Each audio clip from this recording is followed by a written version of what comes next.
Today's interview is with Agostino Pintus.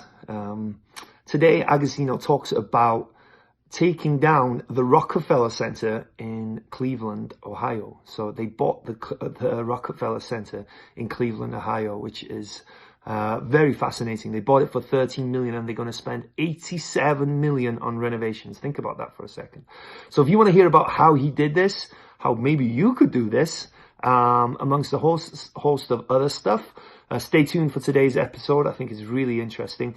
And as always, like and subscribe on Wrestling with Real Estate, the YouTube channel. Go to the WWRE podcast and give me a 5-star rating and write me a great review if you think it's worthy. And I'm looking to speak to as many of you as possible. I love talking about real estate. I love to hear about people's lives and what they're up to and what they're trying to achieve, and see if there's any way whatsoever I can help them. So if you're interested in getting on a phone call with me, there's a link in the description below, or you can go to wrestlingwithrealestate.com. So stay tuned for today's great episode with Agostino Pintus, and he talks about taking down the Rockefeller Center.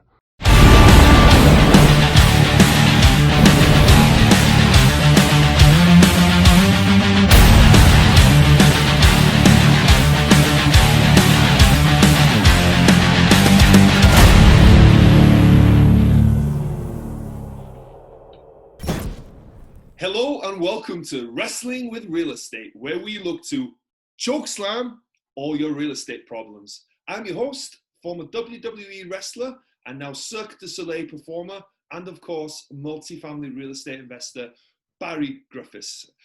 Today we have Agostino Pintus with us. Hey, Agostino, how you doing, man? Man, I'm awesome. How you doing? I'm doing fantastic. You're dressed nice and sharp as well. I feel like I'm letting us down here. I should have dressed a little bit better today, but I'm excited to get into today's conversation. It's going to be a real fun one. I can already tell. I'm excited. But before we do that, I like to ask some fun questions to the guests to start off with. Just a bit of fun at the start. So, what is your favorite color? You know, my favorite color is green, and it's obvious why, right? If you could visit any planet, which one would it be? I'd say Mars because I'm red and hot. Okay. I like that. If you could be any other person for the day, who would it be? I would say, I would say John D. Rockefeller. That's a good one. Yeah. What's your favorite meal? You know what? Simple pizza. I mean, that's it. But I don't get enough of it, right? You get along well with my wife. Every night she's like, "Can we have pizza tonight? Is tonight Right. pizza night?" What do you mean tonight? Last night was pizza night. She's like, "Yeah, every day should be pizza day." I'm like, "No, let's try and eat healthy." Cool. Well, thank you for having a bit of fun with us. Do you want to tell us a little bit more about you, about your background, and what your current focus is? Yeah, absolutely. So, my background has been primarily technology, right? So I was one of those kids that started writing code when I was like 9 years old, 10 years old, right? And one of the things that I always wanted to be when I was a kid was I wanted to be an entrepreneur. And I learned, and I thought computers are going to be it. So I tried to learn everything I could. So back then, it was a long time ago, it was all like everything was in books. There was no YouTube, no internet. So you kind of have to learn the ropes from school, from books, from magazines, that kind of thing. I figured technology was going to be it for me. And of course, my parents, they were always quick to say, "Oh no, you don't want to be an entrepreneur. You need to go get a job. That's what you need. Stop being the entrepreneur. You don't need that in your life," right? So instead of going the entrepreneur route of starting my own company and doing all that, which I did actually start my own little software company at 13, but Wow. I didn't go anywhere. Yeah. I decided to go to corporate America, and that's exactly what I did. I became an IT, first IT director, then eventually becoming a CIO, like running large enterprise IT for a publicly traded company. But no matter what, Barry, I was always living in fear. Always. I was always living in fear. Even though I was a big time CIO, plenty of money, had the cars, the big house, all that stuff, I was always afraid of getting fired all the time, right? And I think part of it is because my parents were, they were immigrants. They didn't have a lot of money growing up. We didn't have a lot of money growing up. So it was kind of a thing like that fear was instilled from a very young age. And it's funny how you're able to once you put something in your head, it kind of becomes a self-fulfilling prophecy. And that's exactly what happened. I eventually get canned. They hand me the box, pack up your stuff, get lost, you're done. Now, when I started, this is about 16, 17 years ago, but I started doing real estate back then. I started doing like single families and small multifamily, you know, so I already knew enough to get into that space just before before I got canned from that company. But unfortunately, it kicked off what I call the 10 dark years, right? Where I kind of lost my focus. I lost my drive. I lost a lot of ambition, and I just started floating through life, man. That's ultimately what can kill you, is that when you don't have a purpose, when you don't know what to do, you kind of like just live from day to day to day and just kind of like go with the flow type scenario. And when you live without focus and you live without a purpose, it really causes a lot of bad stuff to happen in your life. And that's what happened for me for like almost 10 years. And it wasn't until I landed at a decent company, and only to get canned again 10 years later. Same thing. I'm now in my mid 40s. Same thing happens again. Only this time I decided to shift my whole thinking. I'd done some personal development. I've devoted my time to studying great authors and really understanding mindset building. And when I did that, I decided, you know what? Here I am at 45 years old. I'm not going to do IT anymore. I'm not doing it. I refuse to do this stuff. How many more times do I need to get fired from a job before I realize that's not going to work out for me?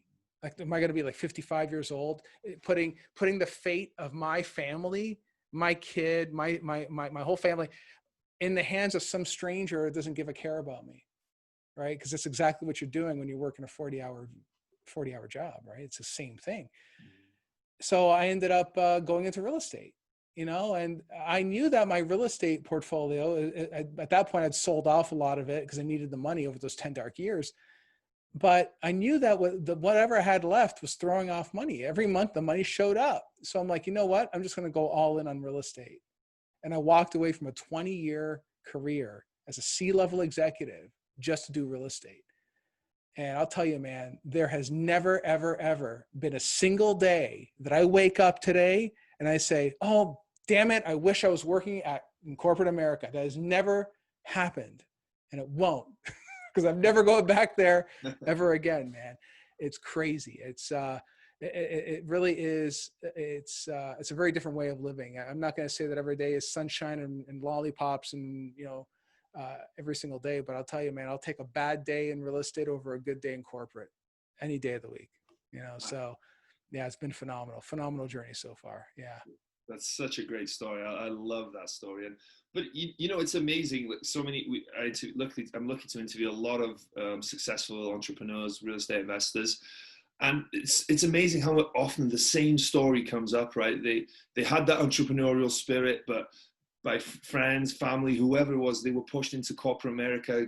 Go get a degree, go get a W-2 job, work for the man, be a good employee, and you'll be fine, right? But it's amazing how often they come out of that, right? And they have that battle, right? I'm sure like you had, you know, you worked hard at your job, you worked hard to get to that job, and, you know, you had your friends and family pushing you into that job and wanting to be there. But then you found real estate, right? Something that you were passionate about, something like you love. And like you said, a bad day in real estate is better than the best day in a W-2 job. And it's amazing how often that story repeats itself. It's absolutely mind blowing, because I think, unfortunately, you know, that's the general consensus, right? You just get a job, you go to college, get a good degree, and then you go to work for the next 40 years, right? So you can enjoy 15 or 20 years of retirement, right? When you're, you know, at that age already. You know what I mean? It's crazy how, you know, you hear all the time, but it's crazy how true it is. And it's amazing to hear another person that, you know, has had that experience. Maybe talk a little bit about how hard was it leaving that? I know, you know, it must have sucked to get fired twice, and, you know, I'm sure that was a driving force. But how hard was it leaving those 20 years and everything that you built into that point to just leave it behind you and go into real estate investing?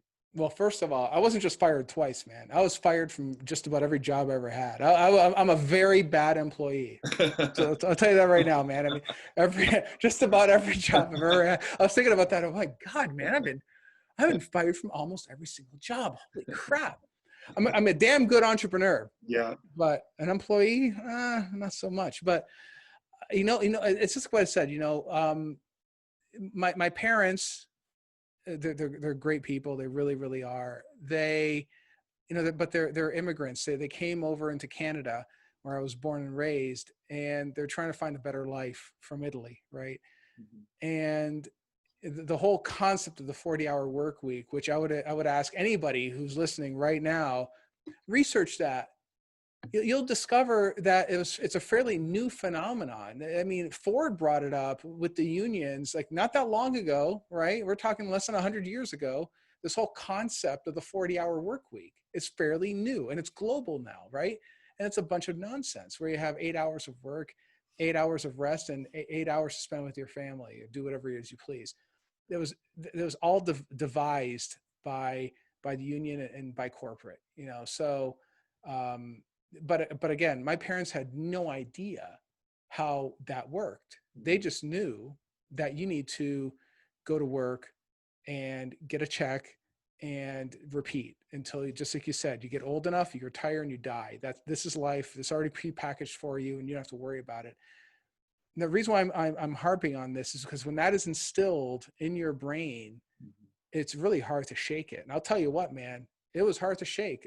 When I first tried to do something in my 20s, it was, and I got fired from a job then too. It's kind of like you feel like you're absolutely worthless. That is the sensation that you feel is worthlessness, right? It's kind of like as soon as they hand you your pink slip, you get a punch in the gut, and then you feel like you're garbage, right? And I think it's been said too that for many people that get fired from their job, they often feel it's worse than a divorce in some cases, worse than a breakup, right? And that shaking that feeling is very, very tough to do. It's very tough to do. And I think that the many, many times that kept on happening, and because I said, I've been fired from a lot of jobs, man. Up until the very last time I left, at a consulting gig that I left, right? I mean, that day I handed out high fives. I was like, I'm never doing this again. Because I set it up in my mind that I was never going to do this anymore. And I think that was the clear delineation, is that up until that point, I was letting other people dictate and govern what my life was going to be. And when that sudden expectation is now removed, that's why you feel bad about it. However, if you plan to do something and you work towards that goal, and then when either they cut you loose or you cut yourself loose from them, it's a non-event. You're kind of like, I was expecting this. Who cares? I've already been working on the next phase of my life. It's going to actually take me somewhere, right? I think that having the preparation, being prepared for what I want to do, that's what saved me. That is a clear delineation. And I think for most people that get caught in the same boat, maybe someone listening to this right now, maybe they just got canned from a job that sucked anyway. But it's like, if you had set up a plan of what happens, not a backup plan. What is your plan for your life? Like, what are you going to do with the limited amount of time you have on this planet, and work towards it? I mean, I think if you do that, it gives your life a higher purpose and a higher meaning. And getting released from a crappy job doesn't really matter anymore. It's a very different way of looking at things than what most people do. Yeah, I was smiling because it's crazy how this happened. So today I've recorded some other episodes talking about mindset, right? I love the concept, the mindset aspect of things. And we actually did some specialized episodes on mindset stuff. And one was defining your values. So what are your values as a human being? What are your goals? What do you stand for? What are your morals? What do you believe in? What do you want your life to look like, right? And then secondly, after that one was authenticity. Are you being authentic to yourself and to these values, right? And it's amazing like how you talk about that. It's almost like you had your values defined, right? You knew what you wanted to be, and you had this up front before you were fired. So when you were fired, you were like, okay, cool. I can be who I'm supposed to be, right? You could be authentic to who you want to be. And it's just crazy how what you're saying lines up with what I did earlier. It's amazing. But I think that's so important for people to maybe consider, right? you know, I'm not advocating that anyone leaves their job, right? Because we all have bills to pay, you know, homes, mortgages to pay, and, you know, families to feed and everything like that. But sometimes you need to ask yourself, what are my defining values, right? What is important to me? What does my life look like? What do I want my life to look like? And then am I being authentic to that? And as you talked about before, you're doing the corporate America thing more for your family, right? Almost than for yourself. And you weren't necessarily being authentic. And there's nothing wrong with that. It wasn't like you were being a bad person. You were doing it for the love of your family. And they were doing it because they loved you and they thought that's what was best for you. But sometimes you've got to take a step back and think, am I being authentic to myself? And am I going to be able to live the best life that I want, a life without regret, right? And I think these things are so important. It's so fascinating to hear you talk about that, because I was just talking about it earlier. So that's cool. But you know what though, Barry, I'll tell you, man, that whole concept of the 40-hour work week is I'd almost go so far as to say that it's almost like shackles and chains for everyone. It's almost like being thrown in jail, because once you get in there, once you get into this jail cell and they hand you your meal every 2 weeks, it's very hard to leave. Mm-hmm. And then what we do is we justify it in our own minds as to why we're there, right? And then what happens is, oh, you know what? There's always tomorrow. Tomorrow I'll do this. Tomorrow I'll work on my vision. Tomorrow I'll work on my vision board. Tomorrow I'll read that book. Tomorrow I'll do this. I'll work. I'll take that course to learn something. Tomorrow. That's what happens. And you know what tomorrow's turn into? They turn into weeks, months, and years. Next thing you know, you're in a job for 50 years, and you're totally miserable, earning well below your potential. And then what? Then maybe they hand you a box at 50 years because they can hire someone else for less money, right? Or you're all, quote, used up. You know, you're not needed there anymore, right? That to me is probably one of the most, when I think about it, I feel bad for people that go through that, you know, and or even when you get that old, or when you become that old, what happens to you then? You know, what happens to your future? And I think that sometimes it becomes, but at the same time too, on the other side of the coin, it's also a lack of commitment, because in order to be great, you have to be deserving of greatness. And what that means is that studying the right materials, right? Like on my podcast, for instance, I focus on sales and marketing. I focus on mindset and real estate, of course, but become so good at what you do that your competitors fear you. That is how good you have to be. I mean, and I know you're in the WWE, you know what I'm talking about. You have to be a formidable opponent to the other person. And if you're weak, they're gonna take you out. It's kind of like that. You know, the same thing in this business. It's the same thing, man. I mean, you can't go in weak. You have to be deserving of greatness. And it takes a lot of work, a hell of a lot of work, man. It's not easy. It just isn't easy. You know, it takes a lot of guts. And that's probably the biggest thing is that, I mean, I help people try to get there. But I mean, it requires a great deal of training and devotion to learning about this craft, because that's exactly what it is. It's a craft, you know. But the rewards are there as well, you know. Oh, absolutely. You know, you're absolutely willing to dedicate yourself to that, learn, like you said, and make yourself a formidable opponent. You know, all the rewards you want are going to be there for you, you know, and it's just incredible what you can achieve through real estate investing. It's absolutely amazing. Yeah. You mentioned that you started real estate investing long before you kind of dove head first into it, right? What brought you to real estate investing to start off with, you think? You mentioned it's funny because it was kind of like an accident, right? So I was living in Michigan, and I had a condo, and I had to like rent it out because I took a job in Virginia. So it's kind of like, okay, well, I got a condo, I guess I'll rent it out. So suddenly I'm a landlord. I mean, it didn't occur to me because I was focused on the job, not the fact that I'm a landlord. But a friend of mine told me when I was in living in Virginia, I was at that point, I was already earning a lot of money. And this friend of mine who's also same level, but in a different department, says, you should buy real estate. And I'm like, okay, sure. Sounds like a good idea. That was the decision. That was it. That was the level of decision making that took place. It's like, well, okay, it sounds like a good idea. I mean, not because of the tax benefits, not because of the constant cash flow. No, none of that stuff. Sounds like a good idea. Sure, why not? That's a bad idea. Like, don't do that. Know why you're doing something, right? Because I think if I would have known why I'm doing it, I probably would have better planned it. And I also would have exposed myself to different ways to finance deals, things like that. I didn't do it. I totally didn't do it right, but I did it. I got in, right? At least I took action. And, but one thing I noticed is that I'm like, man, listen, I'm thinking to myself, okay, if I can buy one house and I can buy 2 of these things, if I can get like 50 of these houses, I mean, I will never have to worry about working for this company ever again.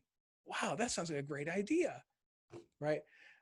And it's like, at the time, as like, it seemed like a strange, like, it seemed like a faraway goal, because this is before 2008, and the market was.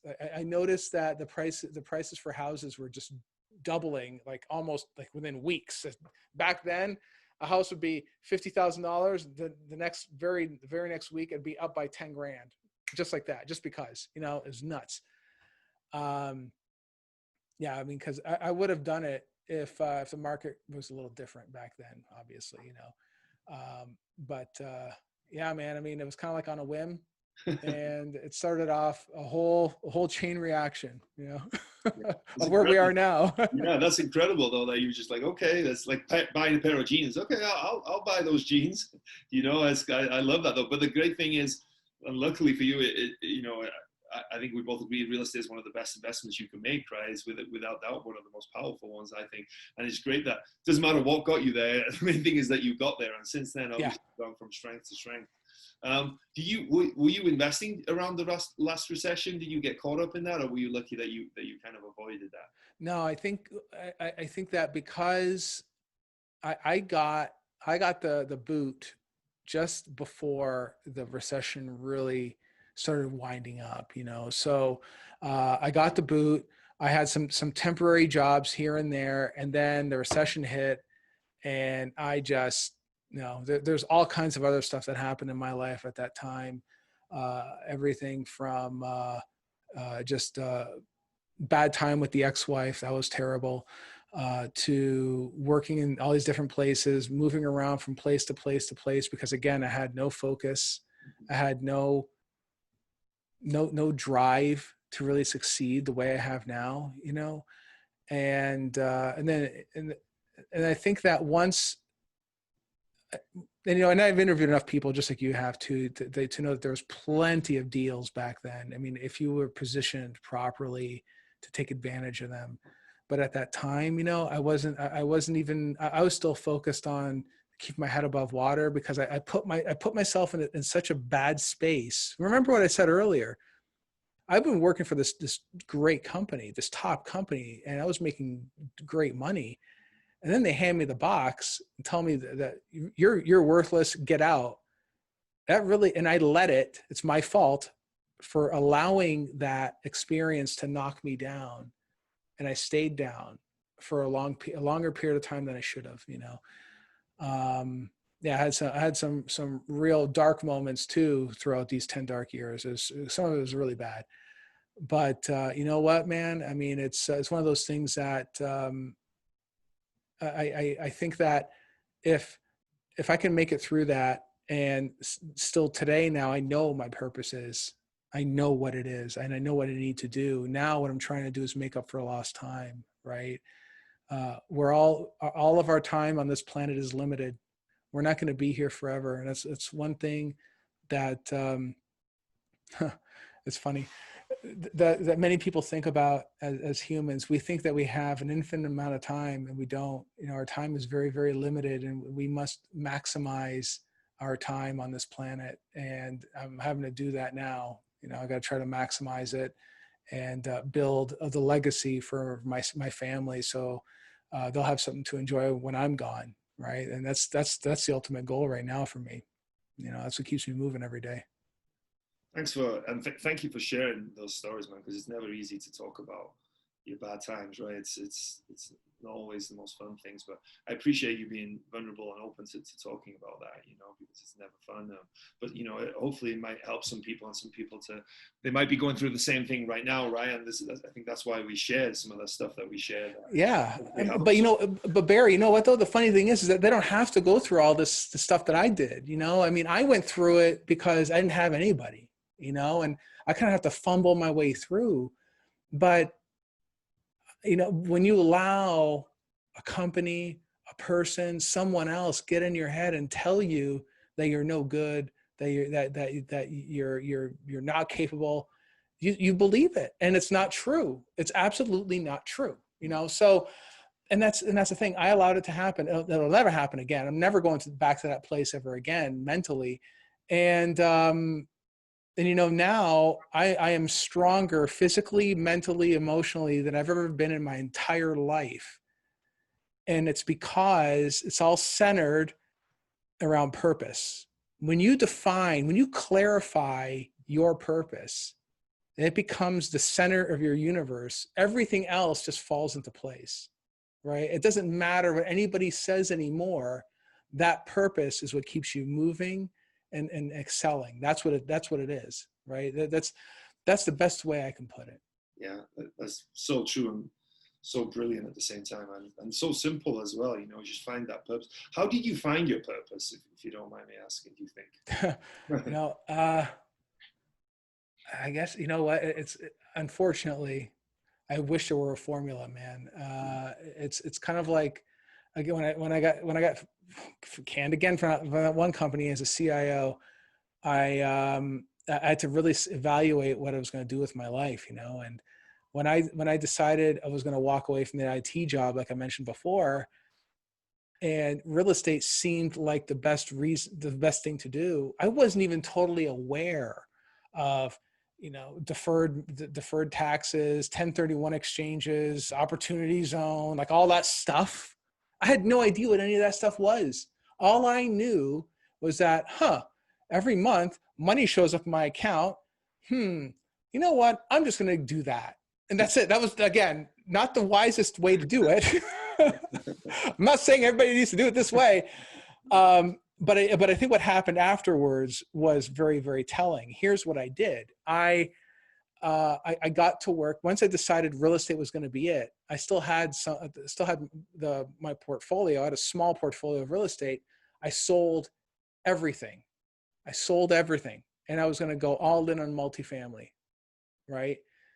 And that was the key, right? Is once I made that decision that I was going to kill this career and go to Michigan, sold off some properties there, went to Virginia. I had some properties there from years prior, started selling everything, right? And then I discovered that Ohio was the place for me. So I moved to Cleveland, Ohio, or Akron, and started looking at assets and started really getting to work buying the multifamily stuff, going after the multifamily business. And but between that time, it also took a high degree of commitment to study every single piece of information I can possibly find. And I studied like Sam Zell, Robert Kiyosaki, the top guys, not the gurus you see on your sponsored Facebook ads or whatever. None of those guys. I'm sure they're great guys. I wanted to learn from the masters, the people, the billionaires at the top of their game. That's who I wanted to learn from, because I decided that's what I was going to be. Right. And it required a high degree of focus, of training, 12, 15 hours a day, listening from beginning to end to audiobooks, doing the work, getting my hands on every single piece of information I can possibly find.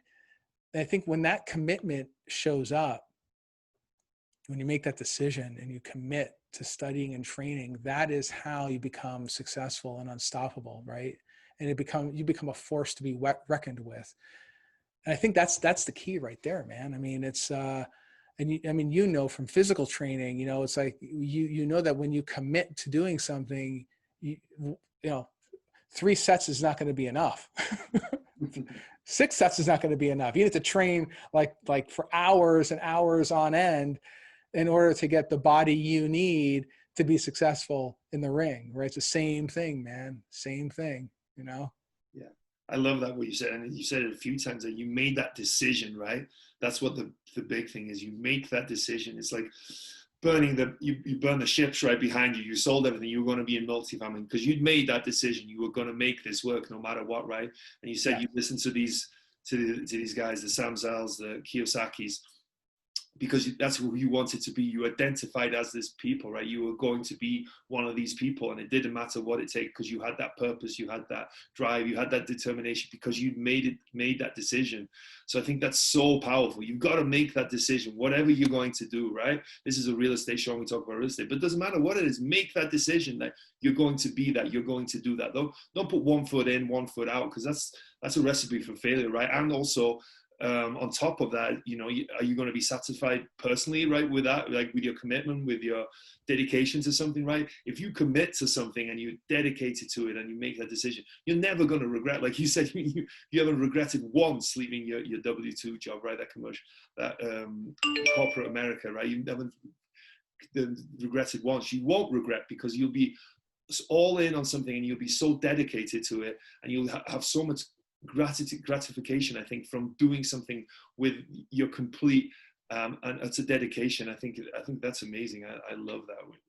Yeah, but I think between that and also reinforcing it as well, the reinforcement to remind you why you do it is just as important. You know, where every morning I sit down, I have my coffee, I have my cereal, and I have my book, and I write down what my goal looks like, what my vision looks like, what does my vision board look like, right? I'm actually writing it out, right?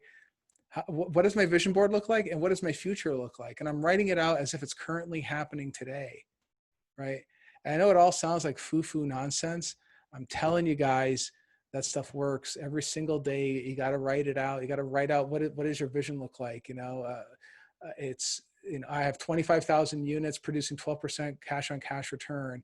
I have a beautiful house on the beach overlooking the ocean. I have my Cyber truck is outside waiting for me to drive it, which I pre-ordered, by the way. I mean, all these different things, you have to visualize it and you put it down on paper. And I mean, again, it sounds kooky, but here's the thing: your subconscious does not have the concept of time the way that our conscious self has it.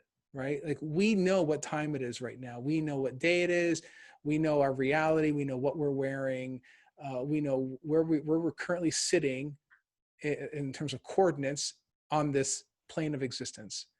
The subconscious has no idea.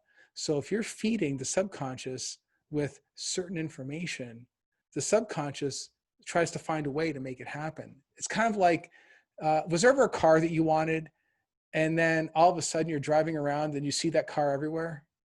You never saw it before, but now it's on your mind. You see it everywhere. Has that ever happened? Yeah, everyone, I think, right? I love that example. Yeah, that's called the reticular activating system. That's your subconscious telling the conscious body, hey, there's that car you wanted. It's over there. I'm thinking about getting an F-150 for all the driving I got to do in and around Cleveland here, right? The winters here can be fairly brutal. So I'm looking for a 4x4 truck just for the wintertime. And I just put it in my head that, you know, I might get an F-150. Now I see them all over the freaking place. You know, that stuff works. It's amazing. And I'm telling you right now from firsthand experience, I mean, that's the kind of stuff I use to buy all the assets that we own. We just closed on the Rockefeller. We talked about that in the green room before. I mean, I visualized that. I put it out as a background on my phone. I had my phone with me. I mean, I see it every single day. And that was a hard deal to do, man. It was a tough deal. Tough characters involved, tough financing, because we did it all during this Corona thing that's going on. It was nuts. We pulled it off. We got it done. And it was not easy. But I'll tell you, it took that ambition and that drive and the reinforcement of the vision, the reinforcement of the decision is what it took to make it happen. You know, so that's absolutely critical right there. Yeah, that's cool. I love that. It's because it's so true, right? What you focus on is what all your energy is going to go, right? You Yeah. focus on something, and you can focus on positive or negative stuff, but whatever you focus on, that's where your energy is going to go. So that's so true. I love that you have your goals so defined, right? It's one of the main recipes for success, I think. For people, you hear it over and over again. People know exactly what they want, so they can go after, right? If you don't know what you want, how are you going to go after it? How are you going to know what it looks like? I think that's cool. So back to the real estate a little bit, because this stuff is cool. I love this stuff a little bit more, but let's get into a little bit of more of the nuts and bolts. So you started investing in single families, right? How many single families did you buy? Oh, wow. I didn't get that far. I didn't get as far as I wanted. I mean, I almost hit 50 like single family homes and stuff like that, but it never was enough. Part of the problem was back then I didn't know what I was doing.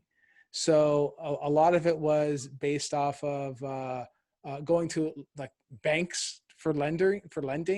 I had no idea what a hard money lender was. I had no idea of private financing, owner financing, any of that stuff. I had to I had to put some in my name, some in the wife's name, some in it's because I had no idea what I was doing. I had no knowledge. I didn't commit to the knowledge. Mm-hmm. That's why, because I was still focused on my 40-hour job, Yeah. It's funny how I had a similar goal like you to try and get to mine was 40 homes, right? But you soon realize that that's very difficult to do, because usually you can only get 10 loans in your name, and then 10 loans maybe in your spouse's name. And then from there, financing can be a problem. Now, there's ways to get done. You can get a commercial loan, and you can do all these other kinds of financing, but it can be challenging to get that. But you did amazing to nearly get to 50. What was the point that you realized that multifamily was the way to go? How did you come to that realization? Well, you know what, that didn't happen until years later, right? So here I am after, this is 10 years later, many years later, right? I had no idea what syndication was. I'm sitting in my car. One thing that I did early on, I'd say, when I was working at this company in Indianapolis, before all this syndication stuff, I set up a challenge for myself, and I said that for 30 days, I'm going to send a message to one person on LinkedIn that could change my life for 30 days straight. Okay. I sent them. A message, just someone local that I can invite out for coffee, for a drink, for dinner, anything, just to get in front of them. Okay. And out of all those 30 days, I got 2 people, right? And those 2 people are the ones that changed my life. The second guy, the first guy, he's still a friend. He's still a friend today. It's been years now, right? But the second guy, so fast forward a couple of years from the time I met him, and now I'm no longer working at that company in Indianapolis, and I got fired from it again, in my mid 40s, and I'm in Virginia. I sold off all the houses. And I'm like, I gotta figure out how I'm going to get into big deals. How am I going to do multifamily? How am I going to make it happen? So I'm sitting there in my car, and I look outside, and I see a building, maybe, I don't know, like a 30 unit, nothing big, right? And I said to my buddy here, my new friend here, and I said, hey man, how do people buy that? Who owns that? He goes, what do you mean? Who owns that? Goes, yeah, is it owned by a bank? Is it owned by, who owns these buildings? He goes, what do you mean people own them? I go, people? What people? He goes, yeah, they syndicated. I go, what's that? So he explains what syndication is. And now having the experience of corporate America and how that worked, once he explained it to me, I'm like, oh, I know how that works. I worked for a publicly traded company. I got the concept fairly easily because I knew what the SEC was and all that. So I'm like, I could do that. And I mean, once he told me about how that worked, that I went all in on that. I started studying syndication, how to put a deal together, what it means to put a deal together, what's an LP, what's a GP, how to bill out, who the right attorney is to use for that, because there's plenty of them out there. Some attorneys are not really good, by the way. I mean, I learned about syndication, and that's when I knew that is how I'm going to get into these big multifamily deals. That's how I'm going to do it. Is wild, but he was one of those 2 guys that changed my life right there. That's good. Yeah, well before all this internet stuff. Like, I mean, there's still internet, obviously, but it wasn't like all these types of podcasts that are on right now didn't really exist back then, right? Well before all that stuff. So yeah, it was crazy. But I love that how you came up with that, right? You're going to message one person that can change your life, not just one person that can help you, one person that you think that can change your life. And you wrote every single one of them, like all 30 people, right? Every single day. I think that's such a great idea, right? To come up with that. And that's something that all of us can do. Anyone now who's struggling or who might think, oh, I can't succeed or whatever, you have that, right? We all have phones. We all have access to the internet, right? You can definitely message 30 people, right? Or make it 60, make it 90, right? If you really want to come in and you want to go a step further. But I think it's also cool that how I had the same realization. Wait, people own these? Like we drive around, like I live in Las Vegas and there's apartment complexes everywhere, right? You just pass them and you don't think, right? Until, again, that reticular activating system, whatever you call it, right? Until you pay attention to them, you don't really, they're everywhere, but you don't notice them. But then all of a sudden, once you start realizing that people are buying these and they're investing in them, I see them every time I'm driving around. I'm looking at, apartment complexes and buildings and whatever, and you realize just normal people like us are buying it. Like it's not just these crazy big companies. Yeah, crazy big companies, but there's also plenty of people putting together a syndication, with a team and buying these properties. And it's like, when I found that out, that was mind blowing to me. And I was like, wait, I can do this, it was just so cool to me that to be able to buy these properties. I love that you said that you kind of went through the same realization. So what was your first, did you buy a multifamily for yourself, or did you go straight into syndication at that point? No. So the first deal I did by myself, because remember I sold off all that stuff. So I had some money. The way I figured, if I'm going to go and raise money from other people, I wanted to demonstrate that I could find my own deal, and I'm willing to put my own skin in the game with my own money and do a deal and demonstrate how successful it could be. Right? That was the whole purpose of me doing my own deal. So I did that. But the real deal, the bigger deal was the next one I did right afterwards. And it's funny because what I'm about to say to your audience, I don't recommend doing this. It's just what I did. You all don't do that. Here's what I did. So LoopNet is the dumping ground for deals. Okay. I think that it's fairly common knowledge. And if it's not common, if it's the first time you're hearing this, listen to me. LoopNet is the dumping ground for deals. All right. It is not the place to find deals. It is a great place to find brokers, not a great place to find deals. Okay. Very rarely you may find some deal on there, but I think that many people have become somewhat lazy. You don't shop for real estate like you do on eBay. It's all built on relationship, right? So that's my little anti-LoopNet thing. But one thing LoopNet is good for too, aside from finding brokers, is practicing what I call practicing your numbers. And what I was doing, I was practicing running deals all the time.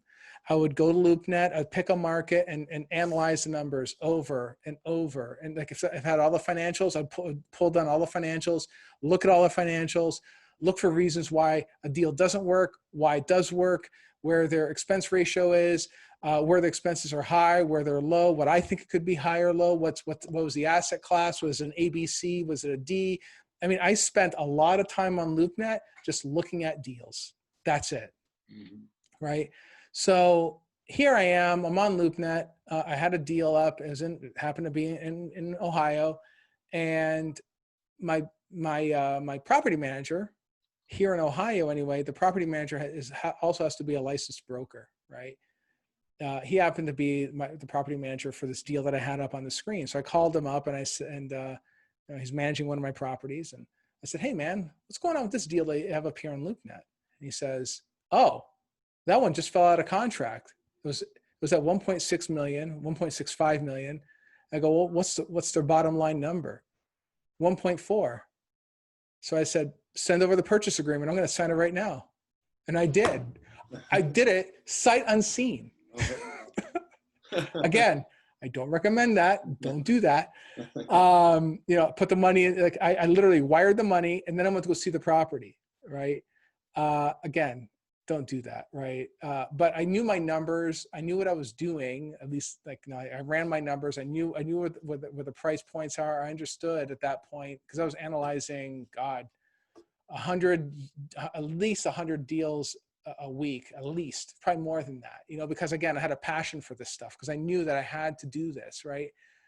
And I went to go see the property. The property looked good. I got a good understanding of the area. And, but I realized that after I put a purchase agreement on this thing, I don't have $1.5 million. All right. I don't have the earnest money. I mean, I had the earnest money, but I didn't have like the down payment to, you know, I didn't have my lender really solidified. I had a lender, but I didn't really work with that lender before. I mean, I didn't have my team like totally gelled yet, but trial by fire. Incidentally though, to get that deal financed, you know how many phone calls I had to make? No idea. Two phone calls. That's it. I closed it. I've raised all the money I needed. 2 phone calls. Wow. What do you attest that to? Friendships, networking? Yeah, just networking. The first lady told me no and hung up on me. The second one though, the first one was a very, very short phone call. The second one though, I told her enough about the property. I sold her on the asset. I sold her on my ability to maintain and run the asset. And it's been performing ever since. And I was right. There's the one deal that's on LoopNet that I actually bought. But I mean, we got a significant discount from it. But you see that it's, you know, it took some work, but it's a trial by fire, you know, but I was scared at first. I'll tell you that right now. It was not a fun time. For me, it was kind of like, oh my God, I just committed to a $1.5 million or 1.4, whatever, some change $1 million purchase. Now it's like those deals are so small I wouldn't even look at them anymore.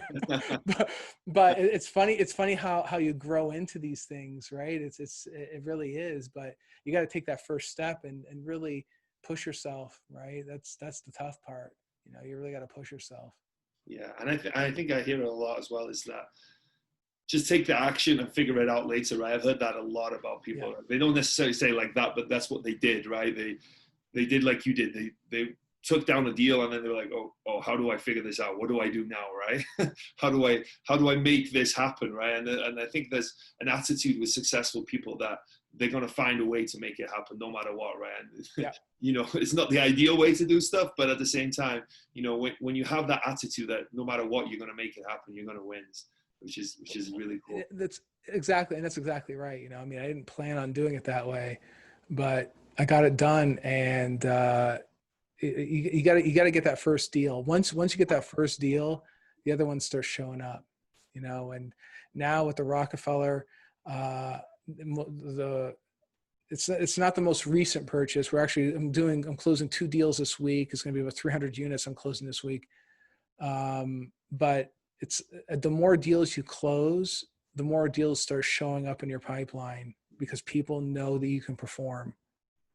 Because like I said before, the lack of integrity among buyers is rampant out there. There's a lot of people that talk a big game out there, you know. So if you're going to be in this business, you have to be committed to doing it. And I can say, you know what, maybe people, I'll tell you right now, man, I mean, I talk to a lot of people and they might say I cuss a lot. They might say I might be, you know, they might say a lot of things about me, but one thing that they won't say about me is that one thing they will say about me is that I always close a deal, no matter what.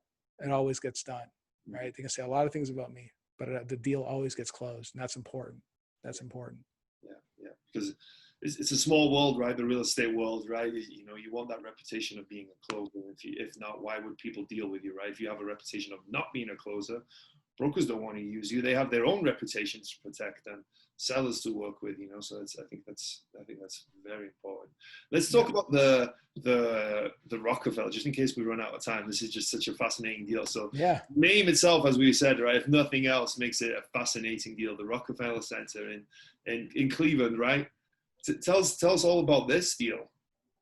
Well, man, I'll tell you, first thing, this deal, it's an old building. It was built in 1901, and it was acquired by the last owner. God, I think like 50 years ago or some long time ago. And over the past 25 years, this is what a broker told me. Okay, over the past 25 years, over 100 different people and parties have tried to buy this property, and no one can pull it off. They couldn't do it, either because the seller didn't want to sell for whatever reason. Maybe the number wasn't high enough. I don't know. Maybe it was they couldn't perform, right? And that's what happened to the last guy. He couldn't perform, couldn't close a deal, right? This is during the heyday before all this Corona stuff. A variety of different reasons, right? And it's funny, when I heard about this deal, a friend of mine told me about it, and I decided to go drive by and take a look at it, right? So my business partner, he's in town, so we're driving, and we're driving up the street, and we see the property, and it's it's a skyscraper, right? So I had no idea what I was looking for at the time, and I see it, and I'm like, oh my God, I need that building in my life. That's the first thing I said. And as we're driving, the car is moving. He's jumping out of the car to take pictures of it. And there's already someone that was trying to bid for the property. We outbid them. They committed to doing a deal with us, and then they pulled it from us and gave it to them. So it was like, oh, we lost it. At first we thought we lost it, but then they couldn't perform, and we got the deal back. And we knew that Sherwin-Williams is moving right next door. Like there's a giant parking lot that they just committed. They just paid $42 million for it, and we're right next door to it. And our vision was to take this old, beautiful building with great architecture and turn it into multifamily, like a mixed use, like office, multifamily, and some retail on the first level. And we were able to take it down. Like I said before, I alluded to this before. I mean, that was a tough deal, man. Trying to take down a deal of this size with the complexities that it has, it's hard enough, like under normal circumstances. With COVID, it was, I think for other people, it would have been nearly impossible. I mean, it was a very, very hard deal, but we pulled it off. We've raised all the money for it. We were able to get the financing for it. And I mean, at one point, we were going to lose a deal, at one point, and we already had $250,000 that was about to go hard. Okay. It was about to go hard, and we were already in for $1 million of soft costs, and we were at risk of losing because we're running out of time, out of due diligence time. And the lenders just walked out on us because of COVID. So what am I going to do? I go back to the sellers and I said, listen, I don't have the financing yet. I'm going to get the financing set up. Here's what I'm going to do. That 250, I'm going to make it hard right now. And I'm going to put up another 250. I'm going to wire it directly to you guys right now. And we're going to close this thing by September the 30th. I mean, that takes some guts to put up $500,000 hard, and you still don't have a lender yet during COVID. It's either you're incredibly dumb or you're very sure of what you're going to do, right? And I was sure that I was going to take this deal down, so, and that's exactly what we did, man. I mean, it was, like I said, it was tough, but man, there's a huge learning experience, and just, it was a lot of fun though. Not every day was a lot of fun, but it's still a lot of fun. Yeah. That's so cool. What was the purchase price on that? So this one was 13.3 million, right? Just to acquire the asset. We're going to put about 86 or 80, it's between 80 to $86 million of renovation is going to go into this property. So by the time we're done with this thing, it'll probably be worth close to 110 million. So it's going to be a formidable asset. It's going to be a Class A asset, 436 units. Like I said, 2 floors of office, like a food hall concept on the first floor. It's going to be right next door to the Sherwin-Williams headquarters that they're building. And that alone is going to bring like 10,000 new jobs to the area. So it's going to be remarkable, man. It's going to be crazy. It's going to be crazy. Yeah.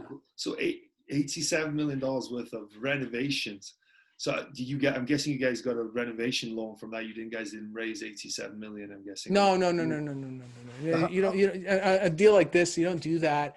I think part of it is timing. Like I said before, so many people have tried to chase this building down and they couldn't pull it off. And I think that aside from, the cast of characters, so to speak, that that could be somewhat difficult to work with, and which is, again, you really have to have an ability to negotiate with some very tough personalities to work on those tough deals.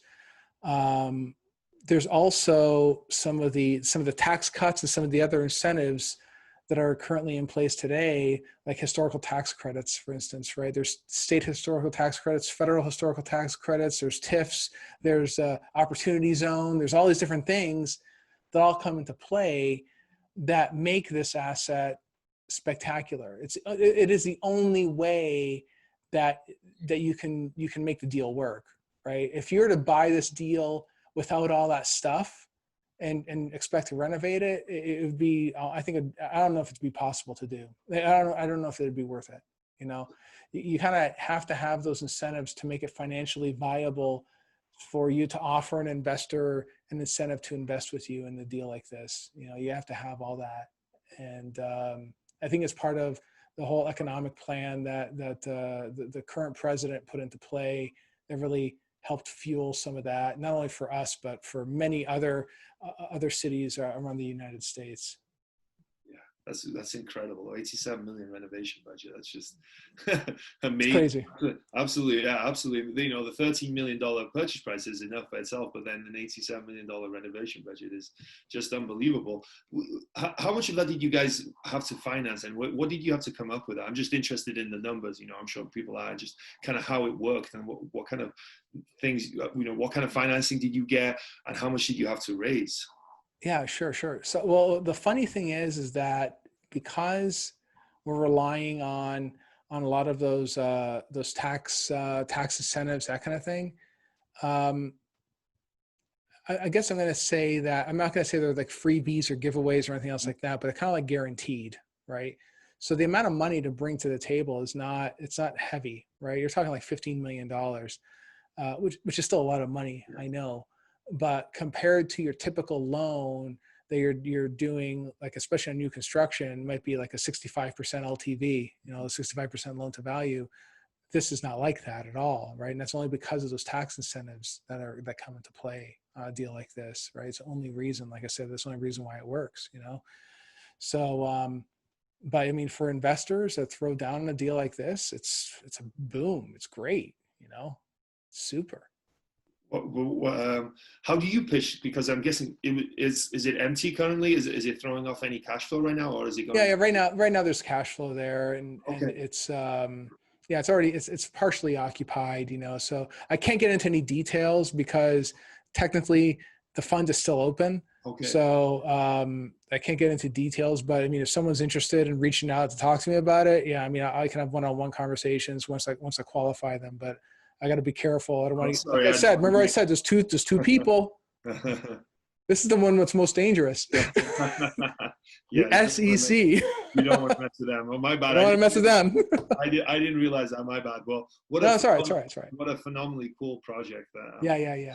No, but as you can see, I mean, I love talking about that stuff. That's the thing, man. I mean, it is a spectacular project. Not only because of what it is and where it is and in relation to the opportunity that it presents because of its location and what Sherwin-Williams and the other businesses in downtown Cleveland are bringing, but it's also the historical aspect of being part of the history of the richest man on the planet ever, right? Bar none, Rockefeller was the richest man on the planet in modern history anyway, right? To this very day. And to have your name associated with someone like that is phenomenal, man. I mean, when you think about it, even that's how our partners feel about it, it's great. It really is. Yeah. Congratulations, man. Thanks for sharing the cool story. Yeah. As this show's called Wrestling with Real Estate, right? I try and incorporate some wrestling themed real estate questions on this show. So Yeah. I'm sure you're ready. You seem like the type of guy that was born ready. So I'm sure this will Yeah, be. I was born ready for sure. Yeah. What would your wrestling name be? If you had to come up with a wrestling name, what would you? I'd say Bone Crusher. Okay, Bone Crusher. No reason. Okay, sounds good. I like it. Bone Crusher. Every It's either that or the Mountain. I wasn't sure. Oh, both is good. I like Bone Crusher. I like Bone Crusher, I think. Let's go with Bone Crusher. Every wrestler has a signature or special move. What is your special move in real estate? So what is your strength, basically? Yeah, I would say at this point, diligence and deal sourcing. It's really two things. I don't mean diligence, just not due diligence, but diligence as far as like not giving up when a deal is going south. Try to rescue the deal and stay on top of things. That integrity thing I mentioned before is huge. You got to maintain that integrity, and that has saved me. It saved me numerous times on deals, and I think it's also the reason why we're able to source more deals, and get them and really get them closed. That's the reason. Yeah, cool. What's been the biggest body slam you've taken in your real estate investing career? And I'm assuming you're meaning like something bad has happened, right? Yeah. So, I've been lucky that the deals have not I've only had like one deal that didn't perform as well as I wanted it to. It's a very early deal, and this whole business is built with partnerships, right? You have to partner with good, strong people always. And this partner that I partnered up with he was a liar and a fool and an idiot. And he presented himself as one way, but once the papers were signed, he disappeared. And now I'm left running the asset by myself. So I wouldn't say it's a body slam in the sense that, the asset failed or caught fired and whatever. Not that. It's because this guy said he was going to do stuff, said he was going to back me up, and just left me in the cold. So if there's anything to learn from that experience, it's going to be to pick your partners very wisely, right? Don't just partner with anybody. Vet them out. And unfortunately, only time will tell you what they're like, right? So spend a little bit of time with them. If you set a time for 4:00 to meet at the cafe to discuss an offering memorandum, and the person doesn't show up till 4:30, it shows you that they have a disconnect with time and they have lack of respect for your time. Those are grounds to get rid of them and go to another partner. It seems cold, seems very, very like decisive, but again, this business is cutthroat. And if you become a partner with the wrong person, they can really take you down. And I mean, they didn't take me down, but if I would have known that, I didn't realize till later, but I already committed to doing the deal. So that's why I did it. But yeah, that's probably the biggest body slam I had, is just picking the wrong partner. Yeah, absolutely. Was there a moment that you were standing on the top rope, getting ready to jump, but you were too scared? What was it, and how did you overcome it? So was there a moment you were afraid to take action and move forward? I would say it's that example I gave you. I mean, that was pretty scary at first. There's that one, which I've already told the story. It's like, send over the purchase agreement. I'm going to sign it right now. It's like, I must be out of my mind.